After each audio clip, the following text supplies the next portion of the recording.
Hello everyone, welcome to this platform.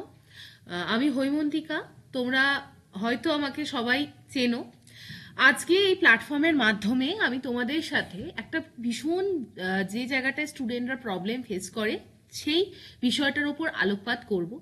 সেই প্রবলেমটা হলো আমরা টাইম ম্যানেজমেন্ট কিভাবে করব। অর্থাৎ ডব্লিউবিসিএস হোক বা আমরা যে কোনো কম্পিটিটিভ এক্সামিনেশনেরই প্রিপারেশন নিই না কেন, সেক্ষেত্রে মেজর একটা আমাদের সমস্যা হয় টাইম ম্যানেজমেন্ট করতে গিয়ে। আমরা হয়তো পড়বো ভাবছি, কিন্তু সেই জায়গায় আমরা কিন্তু অন দি কন্ট্রারি দেখা যায় আমরা টাইম ওয়েস্ট করে ফেলি। আজকের ভিডিওতে আমি মানে তোমাদের সাথে ডিসকাস করব এই জায়গাটা আমরা কোন কোন সায়েন্টিফিক ওয়েতে পড়াশোনা করলে বা নিজেদের মাথাকে ফোকাস করালে আমরা কনসিস্টেন্ট ওয়েতে আমাদের প্রিপারেশন নিতে পারি এবং একটা সফলতার জায়গায় যেতে পারি। তাহলে চলো আজকের ভিডিওটা শুরু করা যাক। এবং আজকের ভিডিওতে আমি তোমাদের সাথে একটা টেলিগ্রাম লিংক প্রোভাইড করব, যেখান থেকে গিয়ে তোমরা যাবতীয় আমি এই চ্যানেলে যে যে জিনিসগুলো পড়াবো সেই কন্টেন্ট অ্যাবসলিউটলি ফ্রি অফ কস্টে ডাউনলোড করতে পারবে এবং তোমাদের প্রিপারেশনকে আরেকটু মিনিংফুল করতে পারবে। প্রথমত দেখো, আমার যেটুখানি মনে হয়েছে টাইম ম্যানেজমেন্ট কেন ভীষণ প্রবলেমেটিক বা কি কি ইস্যু আমরা ফেস করি। দেখো, যে কোনো কম্পিটিটিভ এক্সামিনেশনের প্রিপারেশনের ক্ষেত্রে আমাদের কি করতে হয়, একটা প্রথমত একটা ভাস্ট সিলেবাসকে আমাদেরকে কিন্তু ফলো করতে হয়, বা সেই জিনিসটা আমাদের একটা ভাস্ট সিলেবাসকে শেষ করতে হয় এবং একটা সেই সমুদ্র বা মহাসমুদ্রের মতো একটা সিলেবাস থাকে।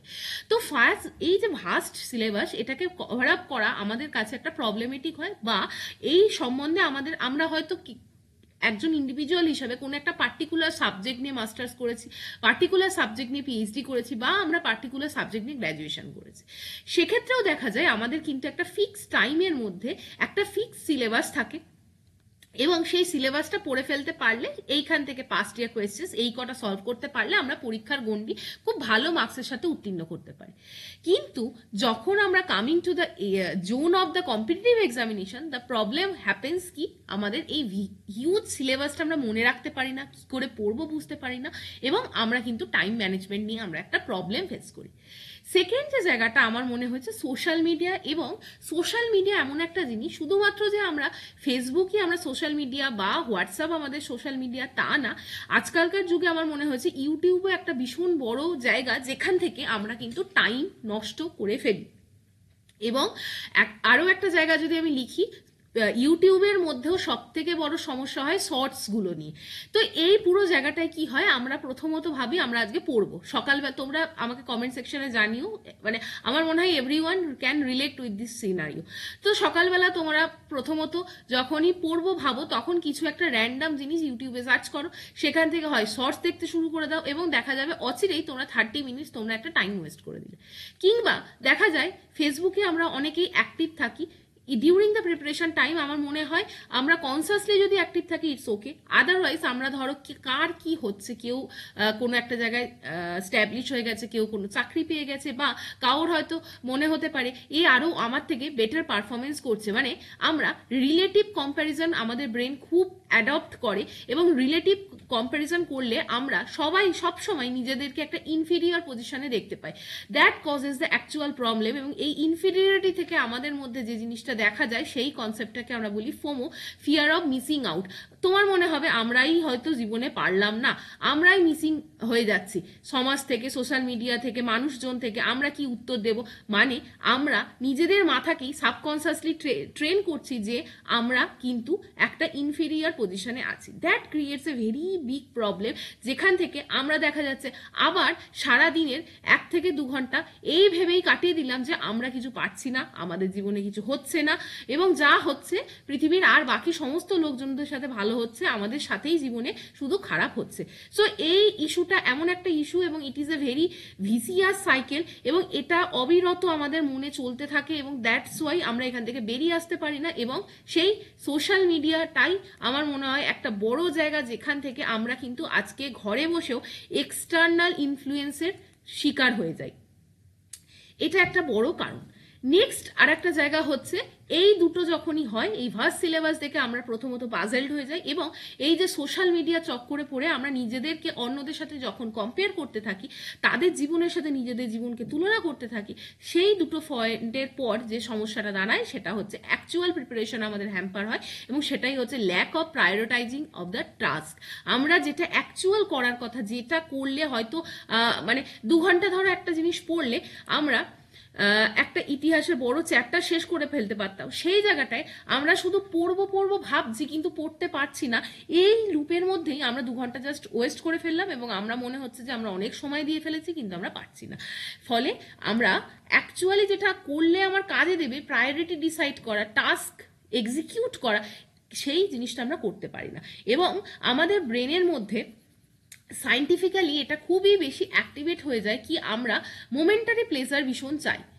তো দেখো, এটা তোমরা রিলেট করবে, মোমেন্টারি আমরা প্লেজার খুব চাই, সেটার জন্যই আমরা কিন্তু অ্যাডিক্টেড হয়ে পড়ি। কারণ দেখো, অ্যাডিকশান যে কোনো বিষয়ে, ফোন একটা আমাদের ভীষণ বড় অ্যাডিকশানের জায়গা। তো টাইম ম্যানেজমেন্টের ভীষণ বড় একটা থাম রুল হচ্ছে, যখন পড়বো ফোন থেকে আমরা পড়বো না। যদি মনে হয় তোমরা ইউটিউব থেকে কোনো পড়াশোনা করবে, keep using any kind of tablet, যদি যেটা না থাকে ল্যাপটপ, অ্যাটলিস্ট কোনো বড় স্ক্রিন ইউজ করো, যাতে কিন্তু তোমাদের যে জায়গায়, মানে ফোনে কি হয় আমাদের কন্ট্যাক্ট থাকে, হোয়াটসঅ্যাপ থাকে, সব কিছু থাকে, বা যদি ফোন একান্ত ইউজ করতে হয় ফোনকে এয়ারপ্লেন মোডে দাও, এবং যাতে সেই সময় অন্য কোনো টেক্সট মেসেজেস বা তোমার বাইরের কোনো আউটসোর্স থেকে ফোন এসে ডিস্টার্ব হচ্ছে না, এরকম একটা সিচুয়েশন ক্রিয়েট করে পড়বে। এটাকে কনসাসলি পড়বে। মানে তুমি ধরো একটা কোনো ভিডিও পড়ছো, তুমি নিউজ পেপারের কোনো একটা আপডেট পড়ছো, সঙ্গে সঙ্গে ওপর থেকে ক্লিকে এলো তোমাকে একটা কেউ হোয়াটসঅ্যাপে কোনো মেসেজ করেছে, এবং তুমি তখন কি করছো, এই ভিডিওটাকে পজ করে হোয়াটসঅ্যাপে রিপ্লাই করতে যাচ্ছ, এবং that creates the actual problem. তুমি সেখানে আবার 15 থেকে 20 মিনিট টাইম নষ্ট করে দিচ্ছ। তো এই জিনিসটার জন্য আমাদের ফোন থেকে দূরে থাকা অবশ্যই দরকার। নেক্সট চলে আসি, আমাদের কি সলিউশন হওয়া উচিত। প্রথমত দেখো, আমার মনে হয়েছে মেক এ টাইম টেবিল। তোমরা অনেক সময় যখন প্রিপারেশন নেবে, কিছু জায়গা তোমরা হয়তো বুঝতে পারবে অ্যাকর্ডিং টু ইউর স্ট্রেংথ যে এটা ইজি টপিক, এটাকে তোমরা তাড়াতাড়ি করতে পারবে। হয়তো যারা সায়েন্সের স্টুডেন্ট তাদের মনে হবে তোমরা সায়েন্সের পার্টটা ভালো করতে পারবে, অঙ্কটা ভালো করতে পারবে, বাট তোমাদের হয়তো হিস্ট্রি বা জিওগ্রাফির জায়গায় সময় বেশি লাগবে। বা আবার কিছু জায়গায় আর্টসের স্টুডেন্টদের কাছে মনে হবে আমরা তো হিস্ট্রি জিওগ্রাফি পড়েই এসেছি, আমাদের সায়েন্স পোর্শনটা কঠিন। তো প্রত্যেকের ইজি বা টাফ দুটো সাবজেক্টগুলো বা দুটো চ্যাপ্টার নিয়ে তোমাদের একটা ফিক্সড টাইম টেবিল করা উচিত। সেটাকে ডেলি তোমরা ফলো করার চেষ্টা করবে, উইকলি এবং মান্থলি একটা ব্রডার টার্গেট থাকবে যে আচ্ছা, ফেব্রুয়ারি মাসে আমি পলিটির বইটা শেষ করব, মার্চ মাসে আমি অন্যান্য সব কিছু পড়বো, কিন্তু আমার প্রায়োরিটি হবে জিওগ্রাফি বইটাকে শেষ করা। এবং 4th নাইট অর্থাৎ 14 দিন পর পর আমি নিজেকে ট্র্যাক করব যে আমার যদি মান্থলি টার্গেট এরকম হয়, একদিন দুদিন আমি হয়তো পড়তে পারিনি বা কিছু আনফোরসেন কিছু সিচুয়েশন এসে গেছে, আমি পড়াটা কন্টিনিউ করতে পারিনি, দেন হোয়াট মানে I will do to recover that things, যাতে আমার মান্থলি টার্গেটটা কিন্তু ফুলফিল হয়ে যায়। দেন আমার মনে হয় don't start with the new topics, কারণ সকালে মানে যার যেরকম ধরো ফোকাস টাইম থাকে, কারোর সকালে পড়াশোনা ভালো হয়, কারোর হয়তো ওয়ার্কিং, তোমরা তোমাদের সকালের দিকে টাইম থাকে না, তোমরা রাতে এসে পড়তে শুরু করো। এবার আমার মনে হয়েছে সারাদিনের পর যখন জাস্ট আমরা পড়াশোনায় এন্টার করি বা যে সময় আমরা পড়তে বসি, একদম কোনো নতুন টপিক দিয়ে শুরু করলে মানে সেইটা পড়তে প্রচুর সময় লাগে। আমার মনে হয় যে জিনিসটা তোমরা ধরো পড়েছো, যে জিনিসটা অলরেডি তোমরা পড়েছো, সেটাকে একটা ছোট টাইম 30 মিনিটস থেকে 40 মিনিটস, 1 ঘন্টা সেটাকে রিভাইজ বা রিভিশন দিয়ে নাও। Then start with the new topics বা সেই দিনটাকে নতুনভাবে শুরু করো। এবং 80-20 রুলকে ফলো করা খুব দরকার। 80-20 রুল মানে কি? 80-20 রুল মানে কি, তোমার সিলেবাসের আগে 80% শেষ করো, দেন 20%-এ জাম্প করো। এমন একটা জায়গা থাকে যেখানে হয়তো তুমি প্রচুর ইনপুট দিয়েও আউটপুটের জায়গাটা খুব কম। সেই চ্যাপ্টারগুলো তোমার মাথায় সাবকনসিয়াসলি তোমাকে ভাবাবে যে তুমি এটা পারছো না, তুমি এটাই ইনফিরিয়ার পজিশনে আছো, বা এটা তোমার একটা উইকনেস। কিন্তু তুমি সেটাকে ব্রেনকে তোমাকে বোঝাতে হবে এটা আমার উইকনেস, কিন্তু এটা আমার 20% রুলের মধ্যে আমি ফেলে দেবো। এই এন্টায়ার সিলেবাসের 20% আমি কখনোই মানে পারবো না, বা কখনোই এখানে আমার ইন্ডিভিজুয়াল দক্ষতায় আমি এটাকে সলভ করতে পারবো না। আমি ফোকাস করবো এই 80% সিলেবাসের ওপর থেকে পরীক্ষা পাশ করার। নেক্সট থিং, আমার মনে হচ্ছে টাইম টেবিল কিভাবে বানানো উচিত এটা সবার ইন্ডিভিজুয়াল টু ইন্ডিভিজুয়াল ভ্যারি করবে, কিন্তু তোমাকে একটা ফিক্সড টাইম অ্যালট করতে হবে এবং ফোকাস কনসিস্টেন্ট ওয়েতে সেটাকে কিন্তু নিত্যদিন তোমার যাই হয়ে যাক, বাড়িতে অন্য কিছু হয়ে যাক, গেস্ট চলে আসুক বা তোমার কোথাও যাওয়া থাকুক, অফিসের কোনো প্রেজেন্টেশন থাকুক, তুমি খুব ছোট একটা টার্গেট নিয়ে শুরু করো। আমার মনে হয় একটা যে কোনো পরীক্ষা ক্র্যাক করার জন্য যদি 6 মান্থস তোমার টাইম থাকে, then start with the 6 hour strategy, অর্থাৎ পার ডে 6 ঘন্টা তুমি পড়বে। 3+3 ঘন্টা করে একটা স্লটে, হয় বিকালবেলা, রাত্রিবেলা, সকালবেলা, তোমাকে 3+3 এই আওয়ারের একটা স্লট বার করতে হবে। এবং যাই হয়ে যাক, মানে যে কোনো কিছু ঘটে যাক, তোমাকে কিন্তু নিজের কাছে এটা নিজেকে কমিটমেন্ট দিতে হবে যে আমি এটা পড়বই। তাতে আমি আগে 7 দিনের একটা টার্গেট নিয়ে দেখি, 7 দিন, নেক্সট 7 দিন এটা আমার কাছে আমার মানে কমিটমেন্ট থাকবে যে আমি 6 আওয়ার স্ট্র্যাটেজি নিয়ে পড়বো। এবং তুমি যদি দেখো 7 দিনের পর তুমি এটা এক্সেল করতে পারছো, তখন পুশ ইওর লিমিট, অর্থাৎ বাউন্ডারিটাকে ক্রস করো যে 6 থেকে 7 ঘন্টায় আমি এবার নেক্সট সপ্তাহে টার্গেট করব যে আমি 7 ঘন্টা পড়বো। সো এইভাবেই টাইম টেবিলকে ম্যানেজ করা উচিত। এবং সেই সময় কিন্তু তুমি যদি, আমার মনে হয় দেখো, এক্সটার্নাল মোটিভেশন, তুমি আমার ভিডিও দেখবে, কোনো একজন ডব্লিউবিসিএস এক্সিকিউটিভকে দেখবে সামনে থেকে, এটার থেকেও আমার মনে হয় যে বড় বিষয় যেটা হচ্ছে সেটা হচ্ছে ইন্টারনালি তুমি কিন্তু চার্জড আপ থাকবে যে তোমাকে এটা পড়তে হবে। এবং ইন্টারনাল মোটিভেশনের থেকেও সব থেকে বেশি ব্যাপার হচ্ছে ডিসিপ্লিন। আমি এরকম যে জিনিসটা করতাম, নিজের কাছে কমিটমেন্ট করে দিতাম যে মানে এটা করতে হবে, মানে এটা করতে হবে।